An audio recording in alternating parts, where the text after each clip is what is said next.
The sole purpose of this video is to provide a basic overview and orientation of your new apparatus. This video is not intended to act as or replace individualized driver-operator training. Individual fire departments may base guidelines, policies, and procedures tailored for best practices.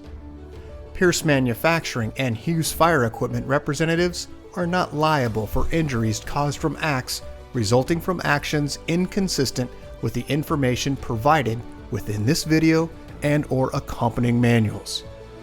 Refer to the Operation and Maintenance Manual for complete details relating to the components and features of this apparatus. Only trained personnel should operate this vehicle or perform maintenance. You are responsible for learning how to operate this fire apparatus under all conditions without having to refer to the manual while operating at an emergency incident. This video will discuss types of warnings and caution labels. It is your responsibility to locate and identify each of the labels and understand the importance and associated hazards. Warning labels will point out procedure that must be taken or action that must be avoided to guard against the possibility of serious injury or death. Caution labels will advise you that there is a risk of damage to property if certain precautions are not followed. Continuous training, reviewing of operation and service manuals, developing good standardized practices will assist driver operators with a more complete understanding of the components and operation of this fire apparatus. As the driver operator of this vehicle, you are responsible for understanding the function of each component of the apparatus, maintaining control of the fire apparatus at all times while in operation. Make operational and functional changes while operating at an emergency without having to read operator's instructions or safety warning labels. Operate manual override and emergency shutdown procedures immediately if a component fails to operate properly. Components location may vary with each Pierce fire apparatus. Review the exact location of each component prior to operation. Major inconsistencies between your vehicle and the information contained in this video should be directed to your sales representative. Safe operation of any vehicle is the responsibility of the driver operator. You must learn the location and function of all controls, switches, gauges, valves, inlets, and discharges. Due to a higher center of gravity, heavy trucks have a significantly higher rollover tendency than other types of vehicles. To reduce the risk of rollover, avoid making sharp turns, excessive speed, and avoid abrupt maneuvers. In the event of a rollover crash, an unbelted person is significantly more likely to become injured or die than a person wearing a seatbelt. In the event of a crash, unbuckled occupants can also become a hazard to other occupants, as they may be thrown around inside the cab. Seatbelts are required while in operation. Please refer to your warranty certificates for details and information enclosed in your manuals. Customer-installed equipment must be mounted to withstand road travel and comply with NFPA 1901. Modifications such as drilling holes or welding to structural frame components of the chassis are not permitted. Contact Pierce for instruction and review of non-structural sheet metal or other dissimilar metals for modification. Follow the radio installation guide for further assistance on installing or mounting electronics. Before placing your new apparatus into service, perform a primary inspection of key components of the apparatus, including all fluid levels, anti-lock braking systems, electronic stability control, and automatic traction control. Weigh your apparatus to ensure that it conforms to axle and brake ratings. Never exceed the gross axle rating printed on the label inside the cab. Exceeding these ratings could lead to reduced component life, personal injury, or death. Review the use of auxiliary braking systems, compression brake, exhaust brake, electronic retarder, and hydraulic retarder. Before placing the apparatus in service, refer to the operational maintenance manuals. Information on the operation and maintenance functions for the components such as the pump, pressure governor, and foam systems, along with other options, is provided in either the Pierce manuals and/or other manufacturer support information delivered with the apparatus. If you need more information, please contact Hughes Fire Equipment. Congratulations, Spokane Valley, Washington, on your new Pierce fire apparatus, job number 33931. Please utilize this 5-digit job number when referencing your apparatus with Hughes Fire Equipment and Pierce Manufacturing. We'll get started on a brief orientation of your new vehicle. Let's start just at the front bumper area. On the passenger side, you'll find your mechanical siren. Moving just inside of that location, you'll find dual air horns on the passenger and driver's side. Moving over to the driver's side, you'll find your PA speaker and electronic siren. Let's move up onto the cab body, where you'll find first, starting with the headlights, low and high beam headlights. The high beam would be on the inside. Moving around to the outer edges, you'll find your turn indicator and also clearance marker light. Moving up from that location, you'll find forward-facing emergency warning lights. Moving to the very center, in front of the Pierce logo, is where you'll find 3 rotating emergency warning lights. As we move up onto the outer edges, you'll find your mirrors housing a convex and flat mirror. And then moving up to the brow of the apparatus, you'll find 5 clearance lights across the very front. And moving up forward, you'll find a forward-facing floodlight. Let's move up onto the roof, where you'll find your emergency warning light bar. Let's take a look at some close-ups of your vehicle here. This is going to be the driver's side as we move around to the compartments in the open position. And as we move around to the passenger side, and then we'll have the compartments open next. Let's go ahead and start now with the cab. We'll start on the driver's side, first starting down in the lower left corner with a side-facing emergency warning light. Moving up from this location, you can see the clearance light located on the side of the turn indicator. We also see Spokane Valley logo located on the door, ladder 8. Your vehicle is equipped with a locked entry, and it also has an automatic lock system through a combination located just to the rear of the entrance door. As we move up, you'll find grab handles associated with all points of entry for firefighter safety and NFPA requirement. As we move further to the rear of the cab, you'll find a side-facing emergency warning light. And then as we move just over the front tire, you'll find an access door through a D handle into a closed compartment. Moving upward, you'll find a side-facing scene light. Let's now move to the rear section of the cab area, where you'll find your pump panel. We'll start in the upper left-hand corner, first starting with some switches. You'll find driver's side scene light and passenger side scene light, future switches if you need. And then just beneath that, you'll find your panel light activating the lights within the panel of the preview area for the pump. Moving down, if you've exited the cab and placed your pump into pump mode, you should receive an OK to pump green indicator. Moving to the gray area here, you'll find your master intake gauge, and then just to the right, you'll find your master discharge. In between the two of those, you'll find your test gauge ports for vacuum and pressure. They are currently plugged and are for testing purposes. Let's move down to the left, where you'll find your tank fill and recirculating line. Moving just to the right, you'll find some discharges, first starting with the yellow cross lane number 1 and the white cross lane number 2. Moving just to the right, you'll find a red driver's side discharge. All of these are foam and water capable. Let's move now to the pressure throttle governor.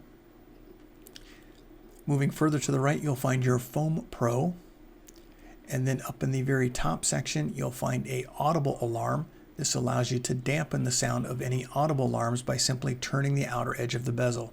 To the right, you'll find your foam level indicator in the red module and an engine cooler down in the lower section. Moving to the right, you'll find the number 2 passenger side discharge. And then you also have the large diameter passenger side discharge in green. And we'll see a little bit more about that valve in just a moment. Let's move further down. On the far vertical panel, you'll find your Foam Pro 2001 foam specifications and also foam system instructions placard. Let's move further down on the pump panel now, first starting with your tank to pump. Right next to the tank to pump, you'll find your water level. This is for the water tank for your vehicle. As we move further down, you'll find your air supply. This is a turn, not a pull. And then also just beneath that, you'll find the air outlet.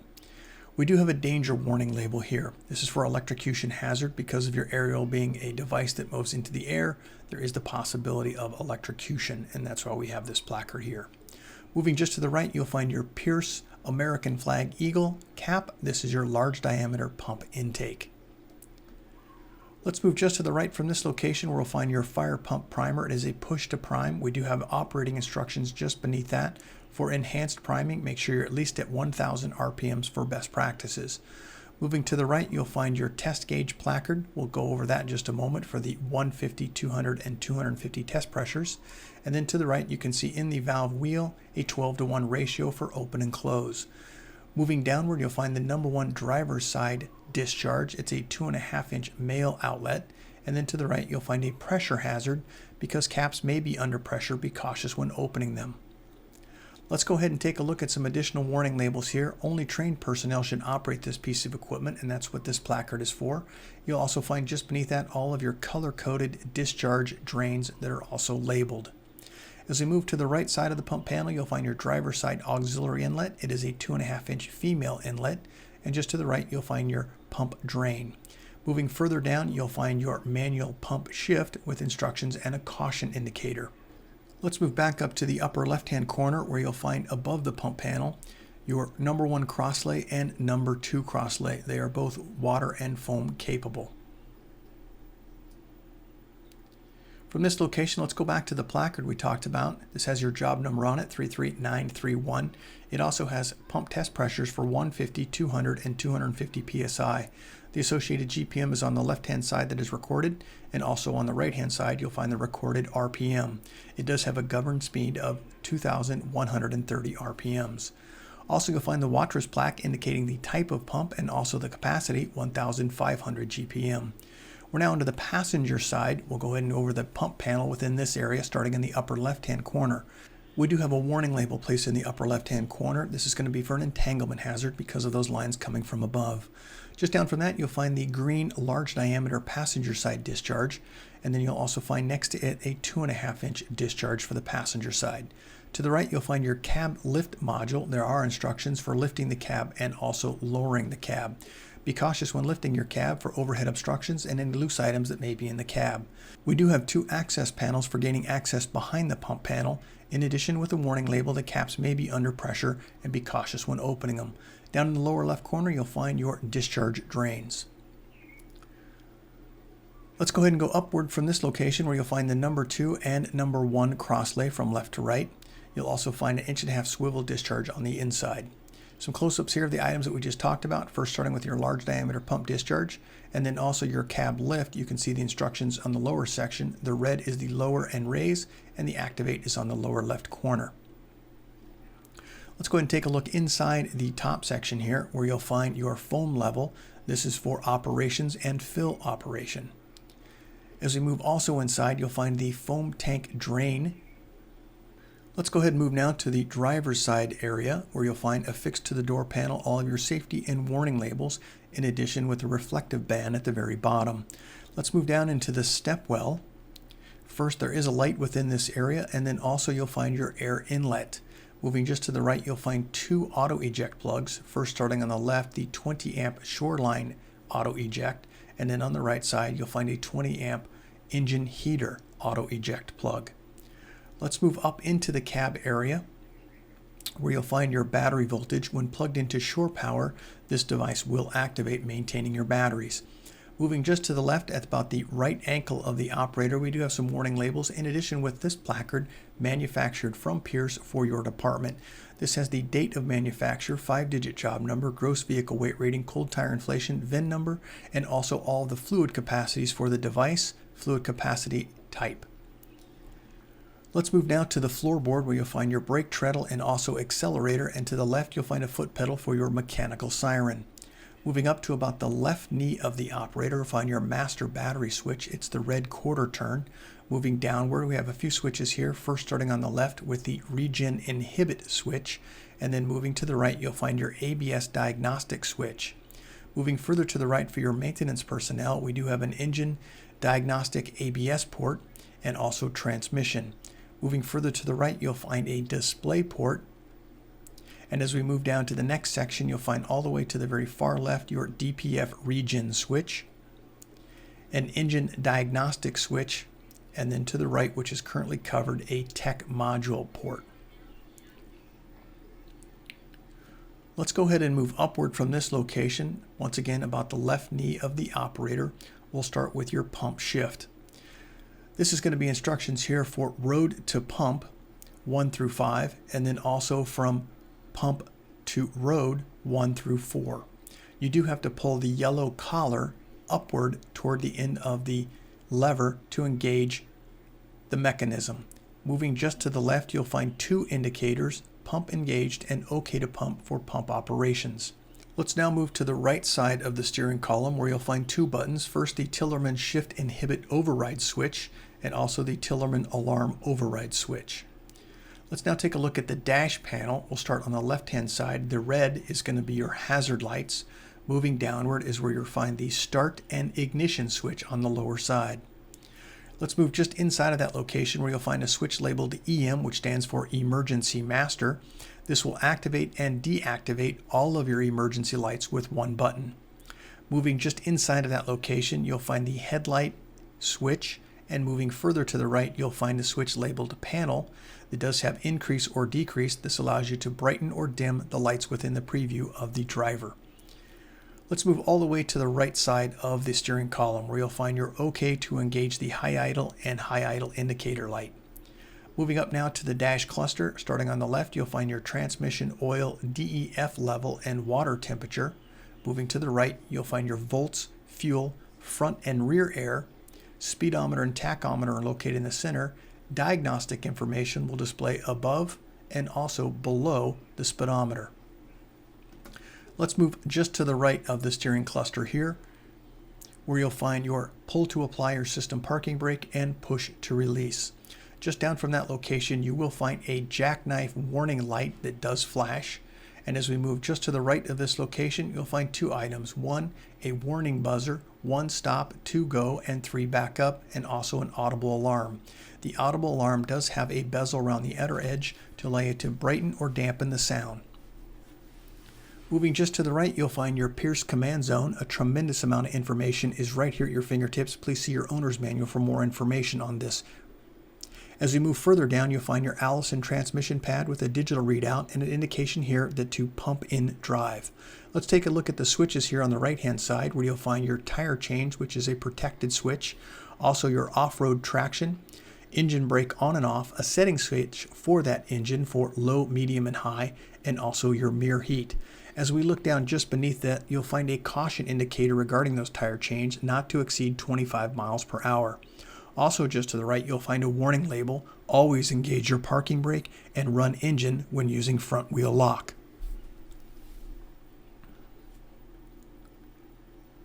From this location, let's move further down where you'll find your flat and convex mirror control for the passenger and driver side.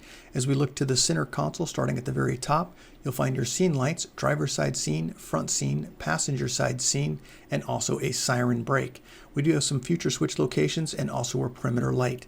Moving downward from that location to the far left, you'll find a USB 12-volt access location, and then to the right you'll find all of your window controls for passenger windows and also cab windows. Moving further down, you'll find your climate control for heat and defrost and air conditioning. Let's take a look overhead where you'll start first over the driver's area. I would like to point out this placard, your height of your vehicle, 11 feet 1.5 inches. The length of your vehicle is 61 feet 0 inches, a gross vehicle weight rating of 76,600 pounds. If you make any revisions to your vehicle, please update this placard. Let's move just to the right where we'll find a set of memory switches. Moving just to the right, you'll find your emergency master, roof light, front warning light, and side warning light. You'll also find the lower rear warning, upper rear warning, high beam flash, and the roto ray switch. When any of these switches have been depressed, the outer edges will illuminate. Let's move just to the right where you'll find your Opticom, load manager, front wheel lock, and aerial master. Just down from that, you'll find the electronic siren, Tillerman not seated, and also your generator PTO. You can see here they are illuminated, indicating that they are on. Let's move further to the right where you'll find your traffic advisor. This is on the rear of the tiller person's position. And as we move further to the right, you'll find your intercom system. This is a push-to-talk intercom and also has volume control on the left-hand side, currently at its lowest position with the green indicator. Let's move further to the right. You'll find this light flashing. Do not move your apparatus when the light is on, indicating you have a compartment or door open. Also, you'll find generator operating instructions and then also air conditioning warning information placard. Let's move now to the rear seat behind the operator's position, where you'll find a couple of outlets. First, there is a 4 outlet here. This is going to be when utilizing generated power. Just beneath that, you'll find a 2 outlet, which is utilizing shore power. This is plugged into the battery charging system, so when plugged into shore power, your battery system will activate. As we move to the exterior of the cab, you can find just behind the front door an additional access door that is enclosed. And as we move to the cab area, you'll find once again affixed to the door panel all of our warning and safety labels. As we move to the rear access point of the engine, this is where you'll do your daily checks, where you can gain access to the oil and transmission for those checks. Let's go ahead and look overhead. You have 2 compartments directly overhead near the air conditioning unit. Inside, you'll find LED lighting and also gas shocks to hold the doors in the upright position. Moving now to the exterior, just a few more interior shots here just to give you an idea of the layout with inside. Let's go ahead and take a look at the rear wall where you'll find 2 SCBA seats close together. Just underneath those, you'll find an access panel door. They do have lift and turn latches. From this location, let's go ahead and take a look around the cab area once again. SCBA seats, forward facing. Also, as we look to the right, there is a compartment that does have netting on it and also a compartment light switch at the very top section. Let's go ahead and move to the exterior of the front section on the passenger side, where you'll find your air inlet with the XT located on the door panel. Inside, you'll find a push button which will allow you to unlock or lock the cab doors. Moving to the door panel once again on the driver and passenger side, those door panels do have those warning labels as you can see here. Just up from that location, you'll find your access for locking the door and then also window controls.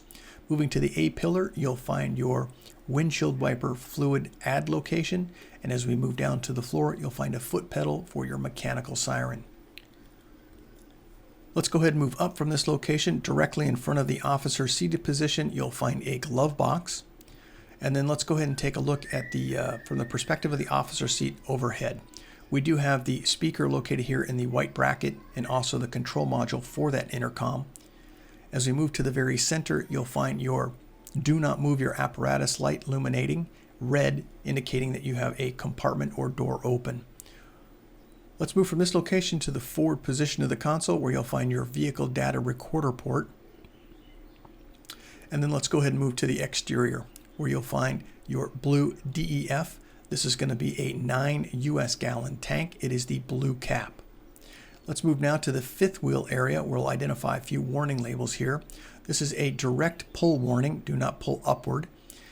Moving to the right, you'll find all of your tip over hazard information and also your locking information for your fifth wheel.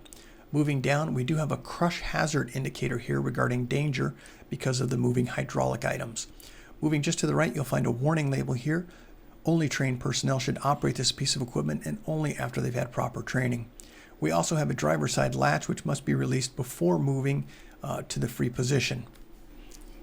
Moving further back, you're going to find a pressure warning hazard that caps may be under pressure. Be cautious when opening them. As we move to the American flag Eagle, you'll find the large diameter aerial inlet. Just to the right, you'll find an aerial inlet gauge, and then just beneath that, you'll find the aerial drain. That's going to be a ball valve with the black handle, kind of difficult to see within this image. Moving just to the rear section of the tractor is where you're going to find your silver ultra low sulfur diesel fill location. And as we move upward from this location onto the actual trailer, you'll find these level indicators, green, yellow, and red. They're on both right to left and front to back. We'll also find in the first pan door, you'll find your controls for your stabilizers. In the upper portion, you'll find a emergency stop, push button, and also indicator. Moving just to the left, you'll find an override, which is a protected switch. You'll also find your emergency hydraulic power, and then also your level assist. Just beneath that, you'll find the driver's side stabilizer and passenger side stabilizer.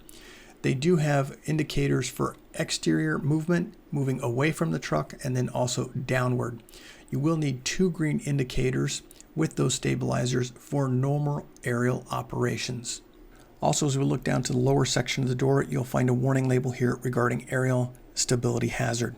Let's move to the next area. This is going to be your overrides area. In the upper right-hand corner, you'll find a switch labeled stabilizers or aerial. Those will control the devices located in the lower section. These are for your stabilizer. You can see they are color-coded. They do match the diagram just below.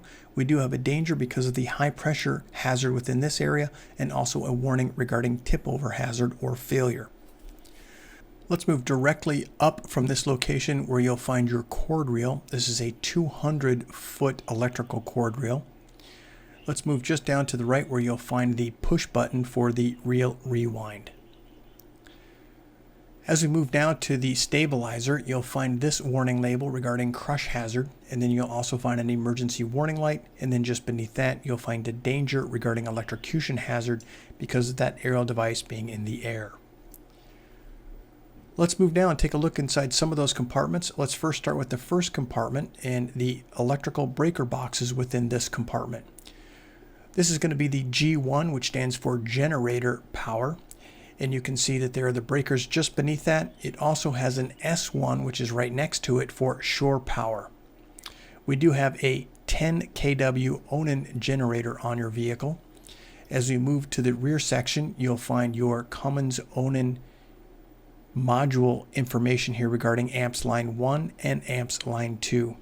We do have a pull-out style shelf which offers a tool board access.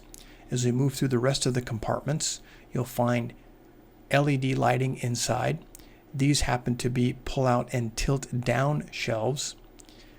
As we move through the rest of the compartments, we'll go ahead and take a look. You'll find a black release mechanism on the right and left side of the drawer. And then also you'll find in this same compartment a toolbox. Multiple of the compartments do have shoreline generator outlets inside. Let's go ahead and move to the next rear compartment. We do have SCBA bottle storage location here in the lower section and an adjustable shelf and ventilation. Also moving within the longer compartment, you'll find LED lighting, adjustable shelf, and also a shoreline generator outlet.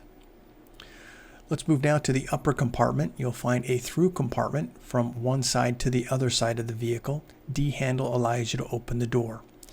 As we move also to just in front of the rear axle of the tiller person's position, you'll find a marker light. You'll also find a side-facing scene light, and then also a bullet-style camera for preview of the operator, and then you'll find an emergency warning light side-facing. Let's move to the upper compartments now. And then we'll move all the way to the very rear compartment. Located within the step area, you'll also find a drop-down latch. Inside this compartment, you'll find a silver cap. This is the fill location for diesel for your heater in the rear section of the cab.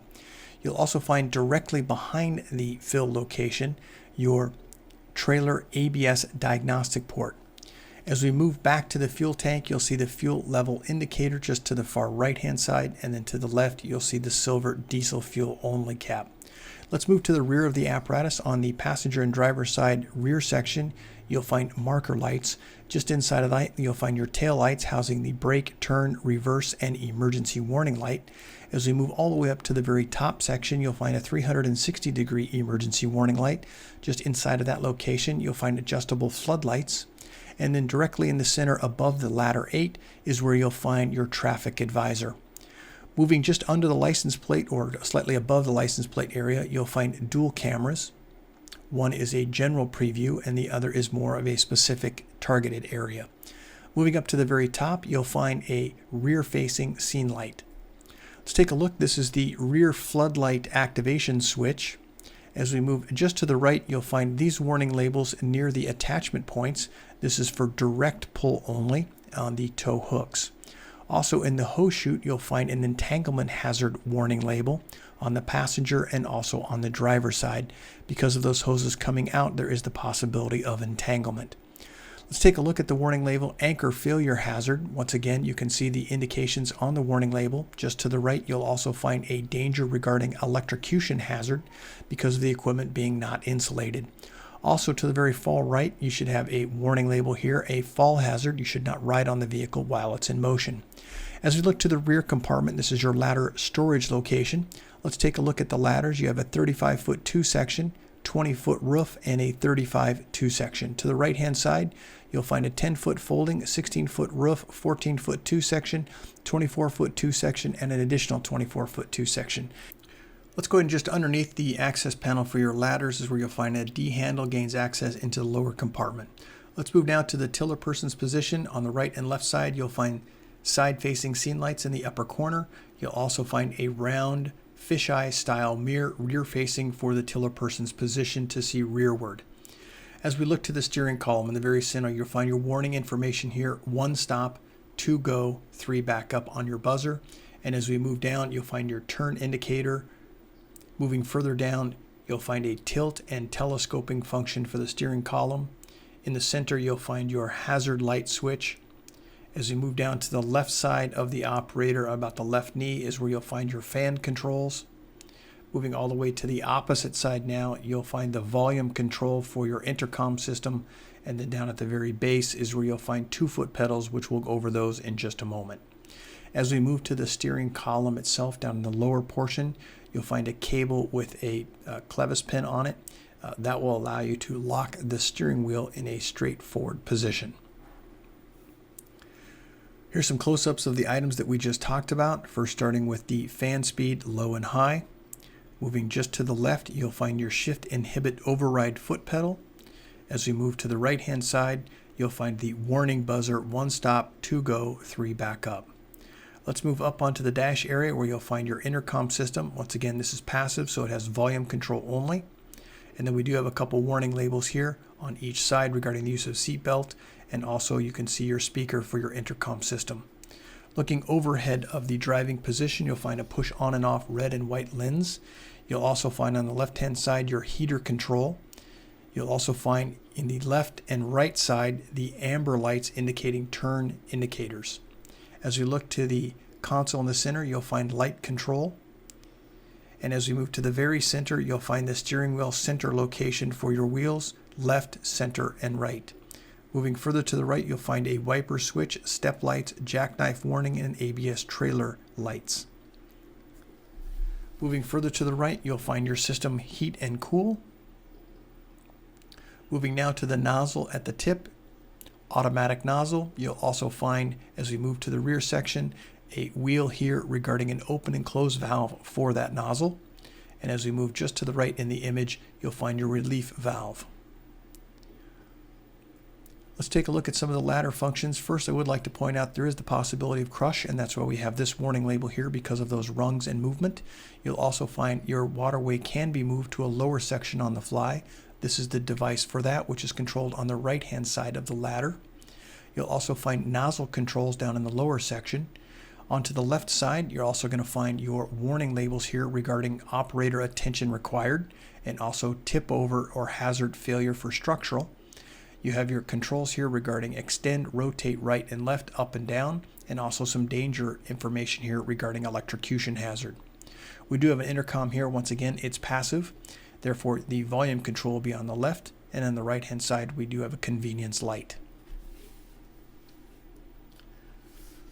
Let's move from this location. We'll identify a few more items within your vehicle. Let's first start with your ladder. It is a 4-section ladder. At the very tip, you'll find 2 fold-down steps for firefighters standing at the end. You'll also find you have 2 access here for additional tool storage locations. On the very far right here on this outside edge is where you'll find a roof ladder. As we move now to the exterior, we'll move through all of the compartments on the passenger side of the vehicle. Similar layout as the driver's side, but we'll go ahead and roll through these just here in a moment.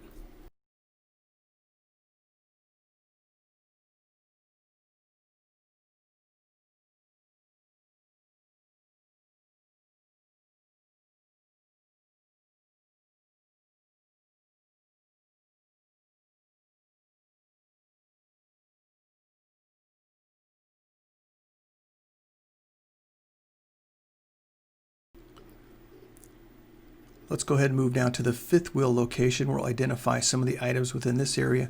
First, for your maintenance crew, you'll find the first compartment will have all of your modules located on the left inside the compartment. As we move to the right, this will be the same function as you found on the driver's side as you will on the passenger side. An emergency stop button with an indicator, override switch, emergency hydraulic power, and also level assist. Once again, we have the ability to control passenger side stabilizers and driver side stabilizers. As you can see down in the lower section, same as the driver side, you need 2 green indicators for normal operations of your aerial device. As we move down to the lower portion on the lower section of the door, you'll also find that same warning label here regarding aerial stability hazard. And then you'll also find in the upper corner your front to back level indicator and side to side.